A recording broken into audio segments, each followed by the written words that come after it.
thevoicebeforethevoid.net. It's all Halloween. Halloween, yeah. Well, yeah. The Three Sisters by W. W. Jacobs. 30 years ago, on a wet autumn evening, the household of Mallett's Lodge was gathered round the deathbed of Ursula Mallow, the eldest of the three sisters who inhabited it. The dingy, moth-eaten curtains of the old wooden bedstead were drawn apart, the light of a smoking oil lamp falling upon the hopeless countenance of the dying woman as she turned her dull eyes upon her sisters. The room was in silence except for an occasional sob from the youngest sister, Eunice. Outside, the rain fell steadily over the steaming marshes. "Nothing is to be changed, Tabitha," gasped Ursula to the other sister, who bore a striking likeness to her, although her expression was harder and colder. "This room is to be locked up and never opened." "Very well," said Tabitha brusquely, "though I don't see how it can matter to you then." "It does matter," said her sister with startling energy. "How do you know, how do I know, that I may not sometimes visit it? I have lived in this house so long I am certain that I shall see it again. I will come back to watch over you both and see that no harm befalls you." "You are talking wildly," said Tabitha, by no means moved at her sister's solicitude for her welfare. "Your mind is wandering. You know that I have no faith in such things." Ursula sighed, and beckoning to Eunice, who was weeping silently at the bedside, placed her feeble arms round her neck and kissed her. "Do not weep, dear," she said feebly. "Perhaps it is best so. A lonely woman's life is scarce worth living. We have no hopes, no aspirations. Other women have had happy husbands and children, but we in this forgotten place have grown old together. I go first, but you must soon follow." Tabitha, comfortably conscious of only 40 years and an iron frame, shrugged her shoulders and smiled grimly. "I go first," repeated Ursula in a strange and new voice as her heavy eyes slowly closed. "But I will come for each of you in turn, when your lease of life runs out. At that moment I will be with you, to lead your steps whither I go now." As she spoke, the flickering lamp went out suddenly, as though extinguished by a rapid hand, and the room was left in utter darkness. A strange, suffocating noise issued from the bed, and when the trembling women had relighted the lamp, all that was left of Ursula Mallow was ready for the grave. That night the survivors passed together. The dead woman had been a firm believer in the existence of that shadowy borderland, which is said to form an unhallowed link between the living and the dead. And even the stolid Tabitha, slightly unnerved by the events of the night, was not free from certain apprehensions that she might have been right. With the bright morning their fears disappeared. The sun stole in at the window, and seeing the poor earth-worn face on the pillow so touched it and glorified it that only its goodness and weakness were seen, and the beholders came to wonder how they could ever have felt any dread of aught so calm and peaceful. A day or two passed, and the body was transferred to a massive coffin, long regarded as the finest piece of work of its kind ever turned out of the village carpenter's workshop. Then a slow and melancholy cortege, headed by 4 bearers, wound its solemn way across the marshes to the family vault in the grey old church, and all that was left of Ursula was placed by the father and mother who had taken that self-same journey some 30 years before. To Eunice, as they toiled slowly home, the day seemed strange and Sabbath-like. The flat prospect of marsh wilder and more forlorn than usual. The roar of the sea more depressing. Tabitha had no such fancies. The bulk of the dead woman's property had been left to Eunice, and her avaricious soul was sorely troubled, and her proper sisterly feelings of regret for the deceased sadly interfered with in consequence. "What are you going to do with all that money, Eunice?" she asked as they sat at their quiet tea. "I shall leave it as it stands," said Eunice slowly.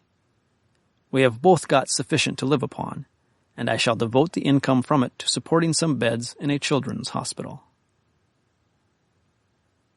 "If Ursula had wished it to go to a hospital," said Tabitha in her deep tones, "she would have left the money to it herself. I wonder you do not respect her wishes more." "What else can I do with it, then?" inquired Eunice. "Save it," said the other with gleaming eyes. "Save it." Eunice shook her head. "No," said she. "It shall go to the sick children, but the principal I will not touch. And if I die before you, it shall become yours, and you can do what you like with it." "Very well," said Tabitha, smothering her anger by a strong effort. "I don't believe that was what Ursula meant you to do with it, and I don't believe she will rest quietly in the grave while you squander the money she stored so carefully." "What do you mean?" asked Eunice with pale lips. "You are trying to frighten me. I thought you did not believe in such things." Tabitha made no answer, and to avoid the anxious, inquiring gaze of her sister, drew her chair to the fire, and folding her gaunt arms, composed herself for a nap. For some time life went on quietly in the old house. The room of the dead woman, in accordance with her last desire, was kept firmly locked, its dirty windows forming a strange contrast to the prim cleanliness of the others. Tabitha, never very talkative, became more taciturn than ever, and stalked about the house and the neglected garden like an unquiet spirit, her brow roughened into the deep wrinkles suggestive of much thought. As the winter came on, bringing with it the long, dark evenings, the old house became more lonely than ever, and an air of mystery and dread seemed to hang over it, and brood in its empty rooms and dark corridors. The deep silence of night was broken by strange noises, for which neither the wind nor the rats could be held accountable. Old Martha, seated in her distant kitchen, heard strange sounds upon the stairs, and once, upon hurrying to them, fancied that she saw a dark figure squatting upon the landing, though a subsequent search with candle and spectacles failed to discover anything. Eunice was disturbed by several vague incidents, and, as she suffered from a complaint of the heart, rendered very ill by them. Even Tabitha admitted a strangeness about the house, but, confident in her piety and virtue, took no heed of it, her mind being fully employed in another direction. Since the death of her sister, all restraint upon her was removed, and she yielded herself up entirely to the stern and hard rules enforced by avarice upon its devotees. Her housekeeping expenses were kept rigidly separate from those of Eunice, and her food limited to the coarsest dishes, while in the matter of clothes, the old servant was by far the better dressed. Seated alone in her bedroom, this uncouth, hard-featured creature reveled in her possessions, grudging even the expense of the candle end which enabled her to behold them. So completely did this passion change her that both Eunice and Martha became afraid of her, and lay awake in their beds night after night, trembling at the clinking of the coins at her unholy vigils. One day Eunice ventured to remonstrate. "Why don't you bank your money, Tabitha?" she said. "It is surely not safe to keep such large sums in such a lonely house." "Large sums," repeated the exasperated Tabitha. "Large sums! What nonsense is this? You know well that I have barely sufficient to keep me." "It's a great temptation to housebreakers," said her sister, not pressing the point. "I made sure last night that I heard somebody in the house." "Did you?" said Tabitha, grasping her arm, a horrible look on her face. "So did I. I thought they went to Ursula's room, and I got out of bed and went on the stairs to listen." "Well," said Eunice faintly, fascinated by the look on her sister's face. "There was something there," said Tabitha slowly. "I'll swear it, for I stood on the landing by her door and listened. Something scuffling on the floor round and round the room. At first I thought it was the cat, but when I went up there this morning, the door was still locked, and the cat was in the kitchen." "Oh, let us leave this dreadful house," moaned Eunice. "What?" said her sister grimly. "Afraid of poor Ursula? Why should you be? Your own sister who nursed you when you were a babe, and who perhaps even now comes and watches over your slumbers." "Oh," said Eunice, pressing her hand to her side. "If I saw her, I should die. I should think that she had come for me as she said she would. Oh, God, have mercy on me. I am dying." She reeled as she spoke, and before Tabitha could save her, sank senseless to the floor. "Get some water," cried Tabitha, as old Martha came hurrying up the stairs. "Eunice has fainted." The old woman, with a timid glance at her, retired, reappearing shortly afterwards with the water, with which she proceeded to restore her much-loved mistress to her senses. Tabitha, as soon as this was accomplished, stalked off to her room, leaving her sister and Martha sitting drearily enough in the small parlor, watching the fire and conversing in whispers. It was clear to the old servant that this state of things could not last much longer, and she repeatedly urged her mistress to leave a house so lonely and so mysterious. To her great delight, Eunice at length consented, despite the fierce opposition of her sister, and at the mere idea of leaving, gained greatly in health and spirits. A small but comfortable house was hired in Moorville, and arrangements made for a speedy change. It was the last night in the old house, and all the wild spirits of the marshes, the wind, and the sea seemed to have joined forces for one supreme effort. When the wind dropped, as it did at brief intervals, the sea was heard moaning on the distant beach, strangely mingled with the desolate warning of the bellbuoy as it rocked to the waves. Then the wind rose again, and the noise of the sea was lost in the fierce gusts, which, finding no obstacle on the open marshes, swept with their full fury upon the house by the creek. The strange voices of the air shrieked in its chimneys, windows rattled, doors slammed, and even the very curtains seemed to live and move. Eunice was in bed, awake. A small nightlight in a saucer of oil shed a sickly glare upon the worm-eaten old furniture, distorting the most innocent articles into ghastly shapes. A wilder gust than usual almost deprived her of the protection afforded by that poor light, and she lay listening fearfully to the creakings and other noises on the stairs, bitterly regretting that she had not asked Martha to sleep with her.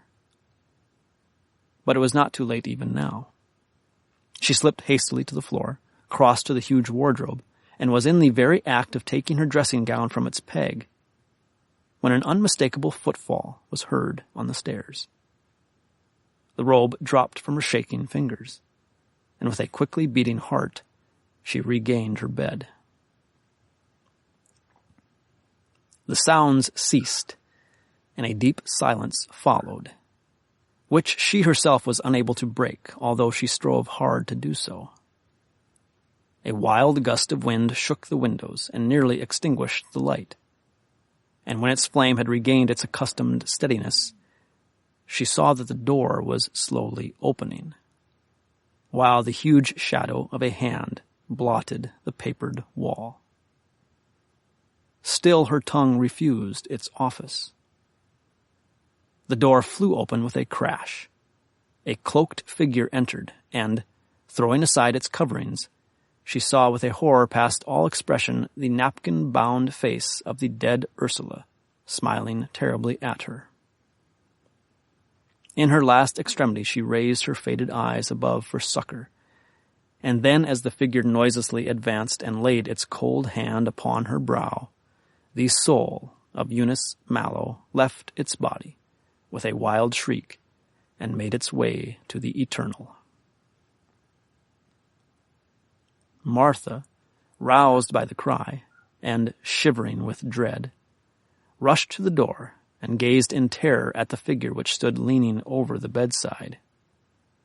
As she watched, it slowly removed the cowl and the napkin, and exposed the fell face of Tabitha, so strangely contorted between fear and triumph that she hardly recognized it.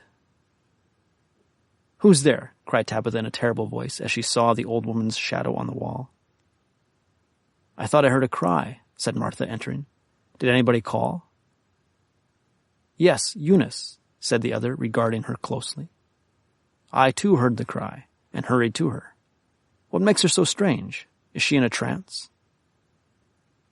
"Aye," said the old woman, falling on her knees by the bed and sobbing bitterly. "The trance of death. Ah, my dear, my poor lonely girl, that this should be the end of it. She has died of fright," said the old woman, pointing to the eyes, which even yet retained their horror. "She has seen something devilish." Tabitha's gaze fell. "She has always suffered with her heart," she muttered. "The night has frightened her. It frightened me." She stood upright by the foot of the bed as Martha drew the sheet over the face of the dead woman. "First Ursula, then Eunice," said Tabitha, drawing a deep breath. "I can't stay here. I'll dress and wait for the morning." She left the room as she spoke, and with bent head proceeded to her own. Martha remained by the bedside, and gently closing the staring eyes, fell on her knees, and prayed long and earnestly for the departed soul. Overcome with grief and fear, she remained with bowed head until a sudden sharp cry from Tabitha brought her to her feet. "Well," said the old woman, going to the door. "Where are you?" cried Tabitha, somewhat reassured by her voice. "In Miss Eunice's bedroom. Do you want anything?" "Come down at once. Quick. I am unwell." Her voice rose suddenly to a scream. "Quick, for God's sake, quick, or I shall go mad. There is some strange woman in the house." The old woman stumbled hastily down the dark stairs. "What is the matter?" she cried, entering the room. "Who is it? What do you mean?" "I saw it," said Tabitha, grasping her convulsively by the shoulder. "I was coming to you when I saw the figure of a woman in front of me going up the stairs. Can it be Ursula come for the soul of Eunice, as she said she would?" "Or for yours," said Martha, the words coming from her in some odd fashion despite herself. Tabitha, with a ghastly look, fell cowering by her side, clutching tremulously at her clothes. "Light the lamps," she cried hysterically. "Light a fire, make a noise. Oh, this dreadful darkness, will it never be day?" "Soon, soon," said Martha, overcoming her repugnance and trying to pacify her. "When the day comes, you will laugh at these fears." "I murdered her," screamed the miserable woman. "I killed her with fright. Why did she not give me the money? 'Twas no use to her. Ah, look there." Martha, with a horrible fear, followed her glance to the door, but saw nothing. "It's Ursula," said Tabitha from between her teeth. "Keep her off! Keep her off!" The old woman, who by some unknown sense seemed to feel the presence of a third person in the room, moved a step forward and stood before her. As she did so, Tabitha waved her arms as though to free herself from the touch of a detaining hand, half rose to her feet, and without a word fell dead before her. At this the old woman's courage forsook her, and with a great cry she rushed from the room, eager to escape from this house of death and mystery. The bolts of the great door were stiff with age, and strange voices seemed to ring in her ears as she strove wildly to unfasten them. Her brain whirled. She thought that the dead in their distant rooms called to her, and that a devil stood on the step outside laughing and holding the door against her. Then with a supreme effort she flung it open, and heedless of her night clothes passed into the bitter night. The path across the marshes was lost in the darkness, but she found it. The planks over the ditches slippery and narrow, but she crossed them in safety. Until at last, her feet bleeding and her breath coming in great gasps, she entered the village and sank down more dead than alive on a cottage doorstep.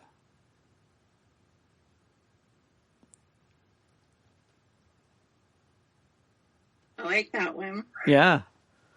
That was elaborately told. Yeah, lots of atmosphere. Yeah. Mm-hmm. Yeah, in fact it's almost entirely atmosphere. Yeah. That was kind of fun. I like that one, yeah. Gothic, I think I would say. Definitely gothic, yeah. Yeah, the marshes and the empty house, yeah. So Jacobs, he's most famous for writing The Monkey's Paw. That's like his story that's reprinted everywhere. But he wrote a bunch of stories like that. And of all the ones that I've read of his, like they all work the same in that there is never an explicit supernatural event. It always can be taken, without recourse to supernaturalism. Like the same there. Like she just dies. Well, right, yeah. And every one of his stories like that, even The Monkey's Paw, like all of it could have been, just imagination.